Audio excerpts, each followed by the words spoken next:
কুসুম, খেতে দাও, আমায় বড্ড খিদে পেয়েছে। খেতে দাও কুসুম, খাবার খাবার খাবার।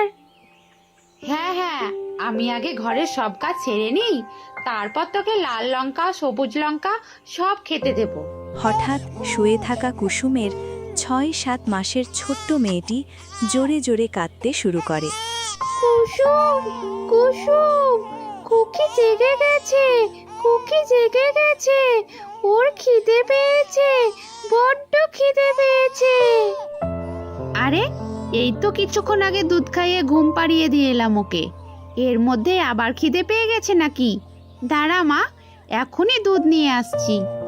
বাচ্চাকে দুধ খাওয়ানোর পর কুসুম একটা মাটির কলসি নিয়ে নদীর দিকে যাওয়ার জন্য বের হয়। লে আমার মিষ্টি মা, তুই দেখতে কি সুন্দর রে। ভগবান করুক কারো নজর যেন না লাগে তোকে। তুই এবার এখানে ছায়ায় একটু আরাম কর, আমি নদী থেকে জল ভরে নিয়ে আসি, তারপর আমরা আবার ঘরে যাব, কেমন? এই বলে কুসুম তার মেয়েকে একটা সুরক্ষিত জায়গায় শুইয়ে দেয় এবং কলসি নিয়ে জল ভরতে ঝিলের ধারে পৌঁছায়। কুসুম যেমনই জল ভরে ওঠার চেষ্টা করে, হঠাৎ ভেজা মাটিতে তার পা পিছলে যায় এবং সে সোজা গভীর ঝিলের জলে পড়ে যায়। বাঁচাও, কেউ আছো, আমাকে বাঁচাও, আমার খুকি, আমাকে আমার মেয়ের কাছে যেতে হবে। এই পৃথিবীতে আমি ছাড়া ওর কেউ নেই, আমাকে বাঁচাও, বাঁচাও, বাঁচাও, কুসুম ডুবে যাচ্ছে, কেউ কুসুমকে বাঁচাও, বাঁচাও। আশেপাশে এমন কেউ ছিল না যে কুসুম বা মিঠুর ডাক শুনতে পাবে, ফলে কুসুম নিজেকে বাঁচাতে পারে না এবং ঝিলের জলে ডুবে যায়। কি ব্যাপার বোন রিনা, আজ তোকে খুব খুশি খুশি লাগছে? বিশেষ কোনো খবর আছে নাকি? আজ তো খুশির দিনই, জানিস, কাল আমার বর আমাকে একটা সোনার ভারী চুড়ি কিনে দিয়েছে, দেখতে একদম একদম রাজকীয়। বাহ বোন, তোর তো ভাগ্যটাই ভালো, এমন চমৎকার স্বামী পেয়েছিস। আর আমার কপালটা দেখ, আমার স্বামীকে যদি একটা রূপোর আংটি কিনে দেওয়ার কথাও বলি, তবে এমনভাবে তাকায় যেন আমি ওর পুরো সম্পত্তিটাই চেয়ে বসেছি। ঠিক তখনই জঙ্গলের নীরবতা ভেঙে তাদের কানে একটা বাচ্চার কান্নার আওয়াজ ভেসে আসে। তারা দুজনেই আওয়াজ লক্ষ্য করে ঝিলের ধারে যায় এবং দেখে যে একটা ছোট্ট বাচ্চা মেয়ে সেখানে একদম একা পড়ে কাঁদছে। হে ভগবান, এতটুকু একটা বাচ্চাকে এই ভয়ঙ্কর জঙ্গলের মধ্যে কে এভাবে ফেলে রেখে গেল? মা ডুবে গেছে, মা ডুবে গেছে, ঝিলের জলে ডুবে গেছে, মা ডুবে গেছে। ও মা, এই কি রে বোন, এই তোতা পাখিটা তো মানুষের মতো কথা বলছে। এর কথা শুনে তো মনে হচ্ছে এই মেয়েটার মা পা পিছলে এই গভীর ঝিলেই ডুবে গেছে। তাই হয়ে থাকে, তবে আমার মনে হয় না ওর মা আর বেঁচে আছে। এখন এই অনাথ বাচ্চাটার কি হবে? আমার তো মনে হচ্ছে ওকে আমার সাথেই ঘরে নিয়ে যাই, কিন্তু আমার ঘরে তো আগে থেকেই দুটো মেয়ে আছে, আর আমার বরের একটা ছেলে চাই। এটা যদি ছেলে হতো তাহলে আমি ওকে নির্দ্বিধায় নিয়ে যেতাম। এক কাজ কর বোন, তুই বরং একে তোর ঘরে নিয়ে যা। না না বাবা, তুই তো জানিসই আমাদের অবস্থা খুব একটা ভালো নয় যে অন্যের বাচ্চার দায়িত্ব নেব। আমার স্বামী তো আমাকে একটা সামান্য জিনিসও কিনে দিতে পারে না, তো একে কোথা থেকে পালবে? তাহলে এখন আমরা কি করব বোন? কি করা উচিত আমাদের? চল বোন, আমরা এখান থেকে কেটে পড়ি। আমরা ধরে নেব যে এই জঙ্গলে আমরা কিছুই দেখিনি। এরপর মিনু আর রিনা নীরবে সেখান থেকে চলে যায়। পিছনে ফেলে যায় এক ভয়ঙ্কর নীরবতা। অন্য একটি গ্রামের ঘাটে শিউলি ও মালতী চান করছিল। কি রে শিউলি, শেষমেশ তোর মনের আশাই পূর্ণ হলো। তুই যাকে ভালোবাসতি তার সাথেই তোর বিয়ে পাকা হয়ে গেল। আজ তো তোর খুশির কোনো ঠিকানা নেই। হ্যাঁ মালতী, অবশেষে বাবা আমাদের এই বিয়ের জন্য রাজি হয়ে গেছেন। আনন্দে আজ আমার মাটিতে পা পড়ছে না। শিউলি আর মালতী যখন নিজেদের মধ্যে কথা বলছিল, ঠিক সেই সময় তাদের চোখে পড়ে ঘাটের দিকে ভেসে আসছে কুসুম, সম্পূর্ণ অজ্ঞান অবস্থায়। এই দৃশ্য দেখে তারা দুজনেই ভয় পেয়ে হতবাক হয়ে যায়। এ কি শিউলি, এই মরা কোথা থেকে ভেসে এলো? না রে মালতী, আমার তো মনে হচ্ছে উনি এখনো বেঁচে আছেন। আমাদের এক্ষুনি ওনাকে জল থেকে তুলে আনতে হবে। জলদি কর, ওনাকে টেনে তুলতে আমাকে একটু সাহায্য কর। মালতী আর শিউলি দুজনে মিলে কুসুমকে জল থেকে টেনে ডাঙায় তুলে আনে। মালতী, আমি ওনার পেট চেপে জল বের করার চেষ্টা করছি। তুই বরং ছুটে গিয়ে গাঁয়ের কাউকে ডেকে নিয়ে আয়। শিউলির কথা শুনে মালতী সেখান থেকে দৌড়ে চলে যায়। শিউলি কুসুমের পেটে চাপ দিয়ে জল বের করতে থাকে। ঠিক তখনই মানিক সেখানে এসে পৌঁছায়। এ কি শিউলি, কি হয়েছে? ইনি কে? খুব ভালো হয়েছে মানিক, তুমি এসে গেছো। এই মহিলা জলে ভাসতে ভাসতে এখানে এসে পড়েছেন। মনে হয় গভীর ঝিলে ডুবে গিয়েছিলেন।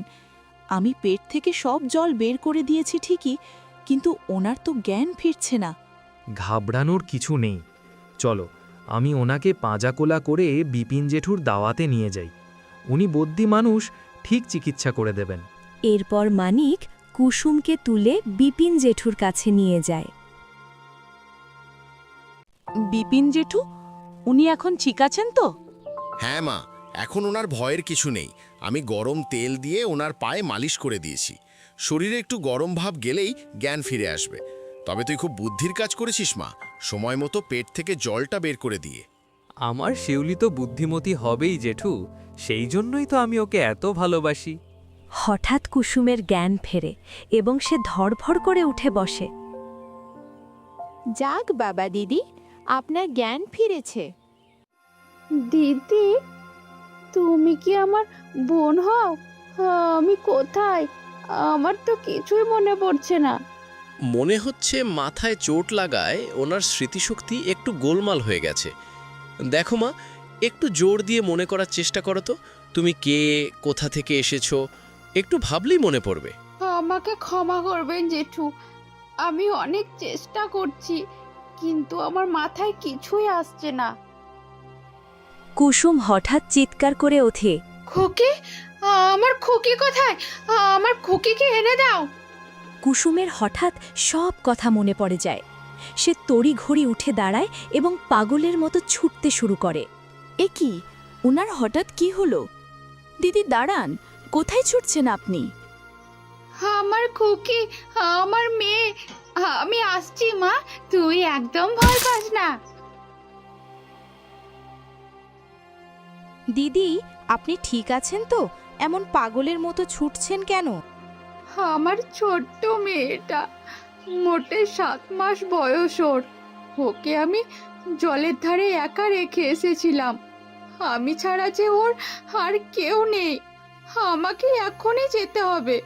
বেচারি বড্ড খিদে পেয়েছে। ও নিশ্চয় খুব কাঁদছে।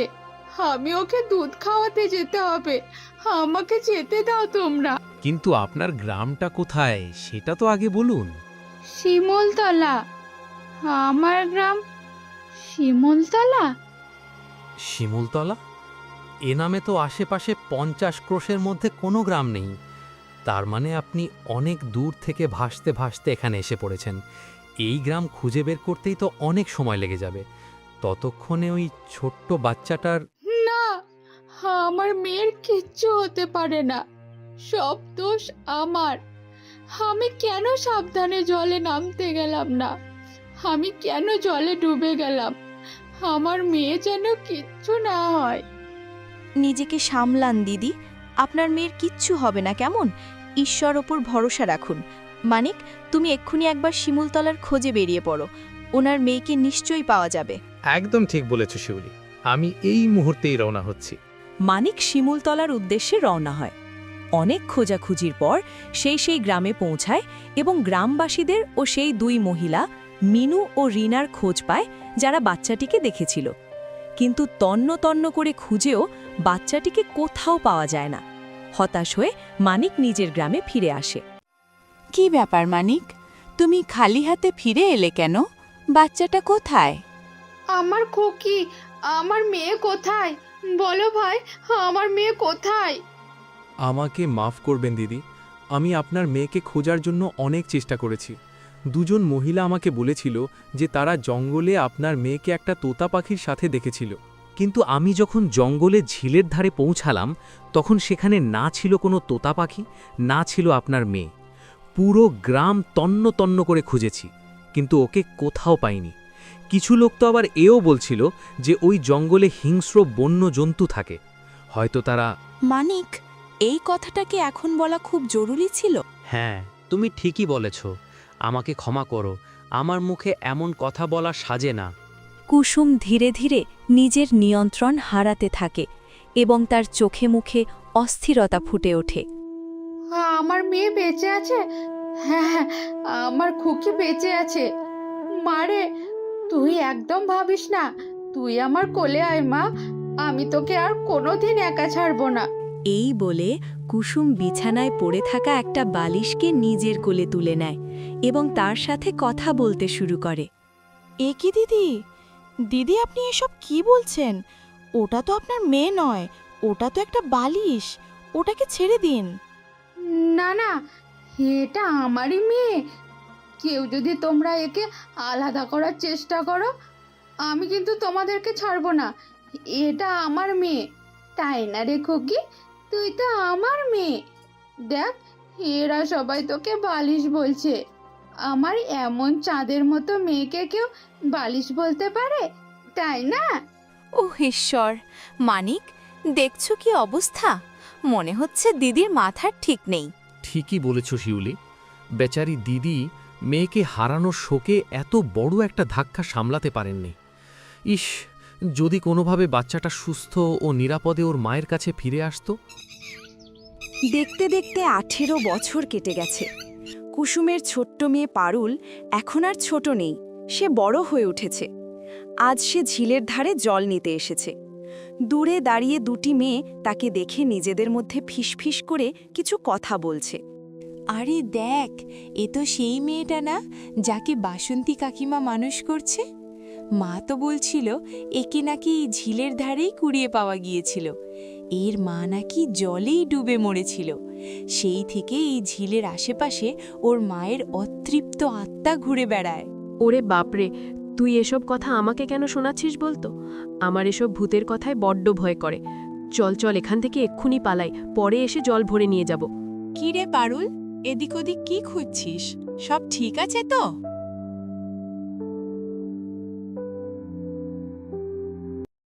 এ কি পারুল, আমার যেন মনে হলো ওই মেয়ে দুটো তোমাকে দেখেই ভয় পেয়ে দৌড়ে পালালো। ঠিকই ধরেছ, ওরা আমাকে দেখেই পালিয়ে যাচ্ছে। কে যে আমার নামে সারা গ্রামে মিথ্যে গুজব রটাচ্ছে কে জানে। সবাই বলে আমি নাকি এই ঝিলের ধারে কুড়িয়ে পাওয়া হয়েছিল, আর আমার মা নাকি জলে ডুবে মারা গেছে। এই গুজব তো দিনকে দিন বেড়েই চলেছে। আচ্ছা পারুল, এমনটা কি সত্যি হতে পারে যে বাসন্তী কাকিমা তোমাকে? না না, এমনটা হতেই পারে না। আচ্ছা তুমি বলো, কেউ কি অন্যের বাচ্চা এত আদর ভালোবাসা দিয়ে মানুষ করে? আমার তো কোনো ভাই বোনও নেই, তার মানে উনি আমার নিজের মা। হ্যাঁ, তুমি ঠিকই বলেছ। আমাকে ক্ষমা করো, আমার মুখে এমন কথা বলা সাজে না। কোনো ব্যাপার না পলাশ, যখন এমন উল্টোপাল্টা রটনা ছড়ায় তখন সবার মনেও সন্দেহ জাগে। যাকে, আমি এখন আসছি, বিকেলে তোমার সঙ্গে দেখা হবে। আমার জন্য অপেক্ষা করো কিন্তু। এই বলে পারুল কলসিতে জল ভরে নিজের বাড়ির দিকে রওনা দেয়। মা দেখো, আমি চলে এসেছি। পারুল এসেছে, পারুল এসেছে। লঙ্কা চাই, লঙ্কা চাই, লাল লঙ্কায় সবুজ লঙ্কা। হ্যাঁ হ্যাঁ মিট্টু, তোর তো সারাদিনই শুধু লঙ্কা চাই লঙ্কা চাই। দাঁড়া, এনে দিচ্ছি তোকে। বাসন্তী কাকিমা তড়িঘড়ি করে ঘর থেকে বেরিয়ে আসে। আরে পারুল মা, তুই এসেছিস, খুব ভালো হয়েছে। চল জলদি তৈরি হয়ে নে, আমাদের এখনই বেরোতে হবে। বেরোতে হবে মানে? কোথায় যাব মা? আর হঠাৎ কি হলো? এখন এত প্রশ্ন করার সময় নেই মা। আমি যা বলছি চুপচাপ শোন আর আমার সাথে চল। আমাদের অনেক দূরে যেতে হবে। এখান থেকে 50 ক্রোশ দূরে একটা গ্রাম আছে, আমাদের ওখানেই যেতে হবে। আমরা আর এই গ্রামে থাকবো না। কিন্তু কেন মা, আমাদের এখানে কি সমস্যা? আর তোমাকে এত চিন্তিতই বা দেখাচ্ছে কেন? কি করে বোঝাই ওকে? গায়ের এই গুজবগুলো যদি সত্যি প্রমাণ হয়ে যায়, যদিও জেনে যায় যে আমি ওর জন্মদাত্রী মা নই, না না, ওকে নিয়ে অনেক দূরে চলে যেতে হবে, যাতে ও কোনোদিন এই সত্যিটা জানতে না পারে। মা, তুমি হঠাৎ চুপ করে গেলে কেন? কি হয়েছে? কিছু না রে মা, আমরা তোর মামার বাড়ি চলে যাচ্ছি। এখন থেকে ওখানেই থাকব। এখানে বড্ড টানাটানি চলছে সংসারের, তাই ভাবলাম। তাই নাকি? তাহলে মা চলো, আমরা কালই যাই। কিন্তু মা, আমার কথাটা বোঝার চেষ্টা কর। আমি শুধু শেষবারের মতো আমাদের গ্রামটা ভালো করে দেখতে চাই। এই গ্রামের সাথে আমার কত স্মৃতি জড়িয়ে আছে। আচ্ছা ঠিক আছে, তোর যখন এতই ইচ্ছে তাহলে কালই যাব। তবে একদম ভোরবেলা বেরোবো, একটুও দেরি করব না কিন্তু। পারুল মন খারাপ করে গ্রামের রাস্তায় হাঁটছিল। তখন পলাশের সাথে দেখা হয়। কি ব্যাপার পারুল, আজ তোমাকে এত মনমরা লাগছে কেন? সব ঠিক আছে তো? না পলাশ, কিচ্ছু ঠিক নেই। মা বলেছে আমাদের নাকি গ্রাম ছেড়ে চলে যেতে হবে, বড্ড অভাব চলছে, তাই আমরা মামার বাড়ি চলে যাচ্ছি। কাল সকালেই আমি আমার মা এই গ্রাম ছেড়ে চিরকালের মতো চলে যাচ্ছি। তোমার সাথে হয়তো আর কোনোদিন দেখাই হবে না, পারলে মাঝে মাঝে গিয়ে আমাদের সাথে দেখা করো। এ তো বড্ড খারাপ খবর পারুল, তুমি চলে যাচ্ছ শুনে আমার বুকটা ফেটে যাচ্ছে। কিন্তু তুমি একদম ভেবো না, আমি রোজ তোমার সাথে দেখা করতে যাব। তোমাকে আমি এত ভালোবাসি, তোমাকে ছেড়ে থাকবো কি করে? তোমার জন্য তো আমি এই গ্রাম ছেড়ে ওই গ্রামে গিয়েও থাকতে পারি, কি বলো? কিন্তু পলাশ, এখানে তো এত বিষয় সম্পত্তি তোমার, এইসব কে দেখবে? আরে তুমি ওসব নিয়ে একদম ভেবো না, বাবা সব সামলে নেবে। চলো, আমি এখন আসি। কাল যাওয়ার জন্য আমাকেও তো গোছগাছ করতে হবে, তাই না? পলাশ চলে যায়। সেও যে সাথে ওই গ্রামে যাচ্ছে এই কথা ভেবে পারুলের মনের সব দুঃখ দূর হয়ে যায় এবং সে হাসি মুখে বাড়ি ফেরে। পরের দিন বাসন্তী আর পারুল মামার বাড়ির গ্রামে পৌঁছায়। মা, আমি তো প্রথমবার মামার বাড়ি এলাম। আমাদের গ্রামের চেয়ে এই গ্রামটা বেশ সুন্দর তো। তোর যখন ভালো লেগেছে তখন খুব ভালো কথা, কারণ এখন থেকে আমাদের এখানেই তো থাকতে হবে। এমন সময় সামনে থেকে এক বয়স্ক দাদু এগিয়ে আসেন। আরে, তুমি বাসন্তী না?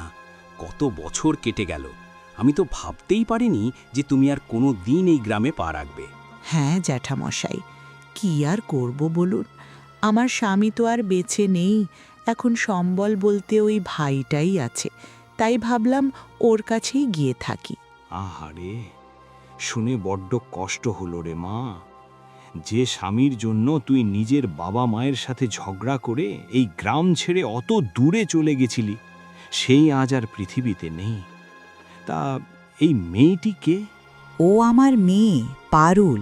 আরে মানিক, মানিক রে, কোথায় গেলি? জলদি বাইরে আয়, দেখ তোর দিদি বাসন্তী এসেছে। আরে দিদি, তুমি অবশেষে তুমি এলে। তোমাকে কি যে বলি দিদি, তুমি চলে যাওয়ার পর এই বাড়িটা একদম খাঁ খাঁ করত। জানো দিদি, তুমি ঘর ছাড়ার 2 বছর পরেই বাবা আর মা তীর্থে যাচ্ছিল। রাস্তায় হঠাৎ একটা পেল্লাই গাছ তাদের ওপর ভেঙে পড়ে আর দুজনেই মারা যায়। এই তুই কি বলছিস মানিক? তার মানে মা বাবা কেউই আর এই পৃথিবীতে নেই? আরে এ তো শিউলি না, তোর ছোটবেলার খেলার সাথী। শুধু খেলার সাথী নয় জেঠামশাই, এখনও আমার অর্ধাঙ্গিনী। আমরা বিয়ে করেছি। আরে বাহ মানিক, শেষমেশ তুই যাকে ভালোবাসতি তাকেই বিয়ে করেছিস, দেখে বড্ড আনন্দ হলো। আচ্ছা, বাইরে দাঁড়িয়ে কেন? চলো চলো, ভেতরে চলো, ভেতরে গিয়ে শান্তিতে কথা বলি। বাসন্তী আর পারুল দুজনেই বাড়ির ভেতরে ঢুকেই তারা দেখতে পায় কুসুম একটা বালিশ কোলে নিয়ে আপন মনে কথা বলে যাচ্ছে। মামা, উনি কে? আর এমন অদ্ভুতভাবে কার সাথে কথা বলছেন? ইনি হলেন কুসুম দিদি। আজ থেকে প্রায় 18 বছর আগে ওকে আমরা এই অবস্থায় পেয়েছিলাম। বেচারি নদী দিয়ে ভাসতে ভাসতে এখানে এসে পড়েছিল। ওর একটা 7 মাসের ছোট্ট মেয়ে ছিল। জঙ্গলের ধারে জল আনতে গিয়ে ও পা পিছলে জলে পড়ে যায়। আর যখন জ্ঞান ফেরে তখন মেয়েকে হারানোর শোকে ওর মাথার ব্যামো হয়ে যায়। এই বালিশটাকেই ও নিজের মেয়ে ভাবে। কে জানে ওর মেয়েটা আজ বেঁচেও আছে কিনা, বা কেমন আছে, কি আর বলবো। মানিকের কথা শুনে বাসন্তীর বুকের ভেতরটা ভয়ে কেঁপে ওঠে। সে মুহূর্তেই সবটা বুঝতে পারে। হে ভগবান, এ কি হয়ে গেল? যে সত্যিটা লুকোনোর জন্য আমি ওই গ্রাম ছেড়ে এখানে এলাম, এখানে তো ওর আসল জন্মদাত্রী মাই বসে আছে। না না, আমাকে কিছু একটা করতেই হবে। কি এত ভাবছেন দিদি? আসুন এখানে বসুন, আমি আপনার জন্য চা করে আনছি। না না শিউলি, থাক। আমার হঠাৎ মনে পড়ল আমার এখানে আসাটা একদমই ঠিক হয়নি। আমার গ্রামে আমি যে বাড়িতে কাজ করি সেই বাড়ির গিন্নি পুঁয়াতি, তাকে এই অবস্থায় একা ফেলে আসা আমার একদম উচিত হয়নি। পারুল, চল মা, আমরা ফিরে যাই। আরে দিদি, তুমি এসব কি বলছো? ওই গ্রামে কি আর কাজ করার লোক নেই? তুমি যখন এখানে চলেই এসেছো, তখন অন্য কেউ ঠিক কাজটা করে নেবে। হ্যাঁ মা, মামা তো একদম ঠিক কথাই বলছে। এখন যখন এত দূর চলেই এসেছি, তখন এখানে থাকলে কি ক্ষতি? এখন থেকে আমরা মামার সাথেই থাকবো। পলাশ এখনো কেন আসছে না? কাল তো বলল যে ও আমার সাথেই এই গ্রামে চলে আসবে, এখনো তো এসে পৌঁছালো না। কি রে পারুল, এদিক ওদিক কি খুঁজছিস? সব ঠিক আছে তো? না মামা, কিছু না, এমনি একটু এদিক ওদিক দেখছিলাম। ঠিক তখনই মিঠু তোতাকে সাথে নিয়ে সেখানে পলাশ এসে হাজির হয়। আরে পারুল, ভাগ্যিস তুমি এখানে দাঁড়িয়েছিলে। আমি কখন থেকে তোমায় খুঁজে বেড়াচ্ছি। আরে কে রে? ও ছোকরা, তুমি কে? আর আমার ভাগ্নিকে তুমি চিনলে কি করে? এই গায়ে তোমায় কোনোদিন দেখিনি বাপু, সত্যি কথা বলো, নইলে এক্ষুনি গায়ের লোক জড়ো করব কিন্তু। আরে না না মামি, অমন কাজ করো না। ও হলো পলাশ, আমি ওকে বড্ড ভালোবাসি, আর ও আমাকে খুব ভালোবাসে। আমার টানেই ও আমাদের গ্রাম ছেড়ে এত দূরে চলে এসেছে। উমা, তাই নাকি? বাহ পারুল, তুইও তাহলে ভালোবাসতে শিখেছিস। মিট্টুও পারুলকে ভালোবাসে, মিট্টুও পারুলকে ভালোবাসে, ভালোবাসে ভালোবাসে ভালোবাসে। উমা, এই তোতা পাখিটা তো মানুষের মতো কথা বলে। পলাশ বাবা, আমি কি একে একবেলার জন্যে আমার কাছে রাখতে পারি? আমার আবার পাখি পোষার বড্ড শখ। হ্যাঁ হ্যাঁ মামিমা, নিশ্চয়ই পারেন। তাছাড়া এটা তো আমার তোতা নয়, এটা পারুলের। ও ভুলে ওখানেই ফেলে এসেছিল, তাই আমি আসার সময় সাথে করে নিয়ে এসেছি। পাখিটা কিন্তু ভারী মজার। তাই নাকি? তাহলে তো এই তোতা পাখিটা আমাদের সাথেই থাকবে। এক কাজ কর বাবা, তুমিও আমাদের সাথে চলো। আমি বরং তোমাদের দুজনের বিয়ের কথাটা একবার মানিকের কাছে পারি। চলো চলো। এরপর পলাশ আর পারুলকে নিয়ে শিউলি ঘরের ভেতরে যায়। ঘরে ঢুকতেই মিঠু তো তার নজর গিয়ে পড়ে কুসুমের দিকে। কুসুমকে দেখেই সে ডানা ঝাপটে জোরে জোরে চিৎকার করতে শুরু করে। কুসুম, কুসুমকে পাওয়া গেছে, কুসুমকে পাওয়া গেছে, কুসুম কুসুম কুসুম। আরে মিঠু, তুই ফিরে এসেছিস, খুব ভালো হয়েছে। দেখ দেখ, আমার মেয়ে, তোর বন্ধু মিঠু এসে গেছে। এবার থেকে আমরা তিনজনেই আবার আগের মতো একসাথে থাকবো। বালিশ, ওটা বালিশ, পারুল মেয়ে, পারুল মেয়ে। এ কি মিঠু, এসব কি বকছে? আমার মা তো বাসন্তী, আসল মা কুসুম, আসল মা কুসুম, আসল মা কুসুম। এ কি পারুল, তোর টোতা এসব কি বলছে?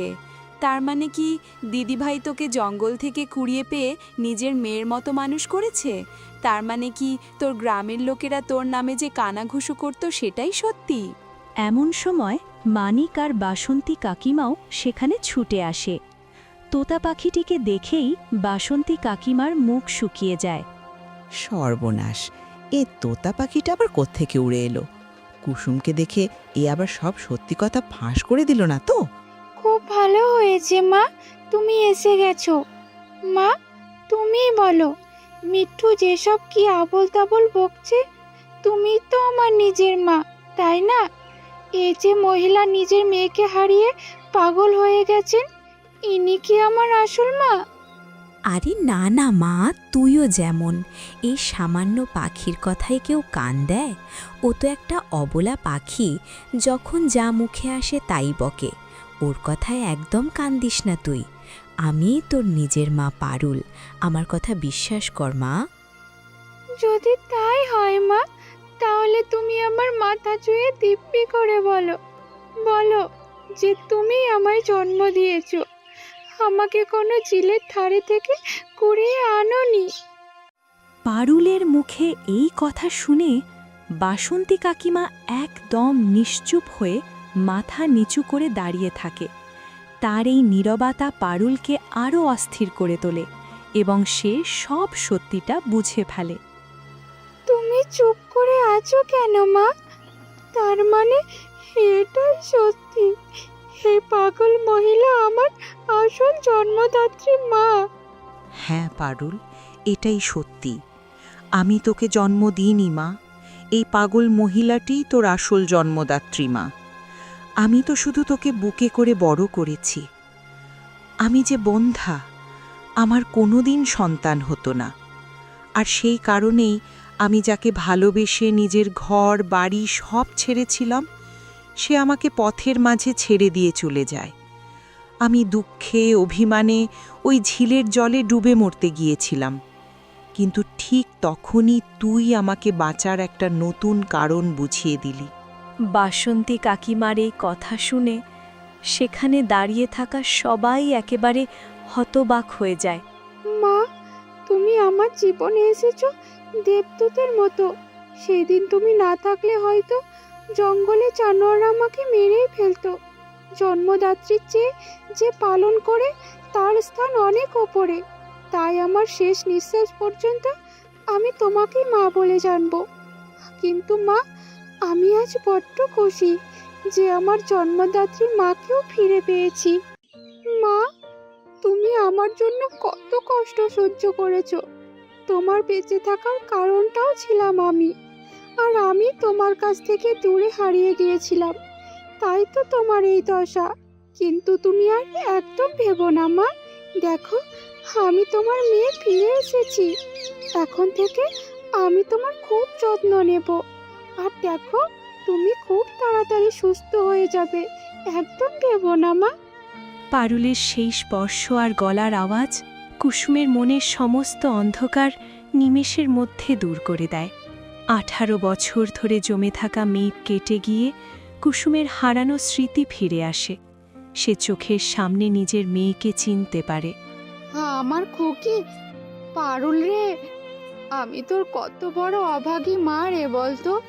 নিজের মেয়ের ছোটবেলাটাই দেখতে পেলাম না, কিন্তু আজ আমি বড্ড খুশি রে মা। ভগবানকে অনেক অনেক ধন্যবাদ যে তোর কোনো ক্ষতি হয়নি। এরপর থেকে পারুল তার 2 মা বাসন্তী এবং কুসুম, মামা মানিক, মামি শিউলি এবং নিজের ভালোবাসার মানুষ পলাশকে নিয়ে এক বিশাল সুখের সংসার গড়ে তোলে।